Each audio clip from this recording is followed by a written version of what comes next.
ఈరోజు స్తుతి ఆరాధన. అబ్బా తండ్రి నీకు స్తోత్రములు, ప్రేమగల తండ్రి నీకు స్తోత్రములు, నిత్యుడు ఒక తండ్రి స్తోత్రములు, పరలోకపు తండ్రి నీకు స్తోత్రములు, ఆత్మలకు తండ్రి నీకు స్తోత్రములు, జ్యోతిర్మయుడగు తండ్రి స్తోత్రములు, కనికరము చూపు తండ్రి నీకు స్తోత్రములు, మహిమగల తండ్రి నీకు స్తోత్రములు, మమ్మల్ని పుట్టించిన తండ్రి నీకు స్తోత్రములు,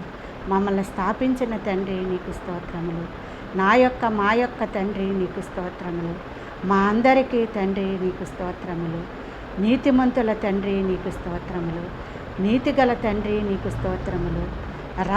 రహస్యమందుండు తండ్రి నీకు స్తోత్రములు, యేసు యొక్క తండ్రి నీకు స్తోత్రములు, జీవము కలిగిన తండ్రి నీకు స్తోత్రములు, ఇశ్రాయేలుకు తండ్రి నీకు స్తోత్రములు, మాకు రాజ్యమును ఇచ్చుటకు ఇష్టపడిన దేవా మీకు స్తోత్రములు, స్తోత్రములు స్తోత్రములు అని నాయన స్తుతుల మీద ఆసీనుడవై ఉన్న మా దేవా మీకు స్తోత్రములు. ఆమేన్.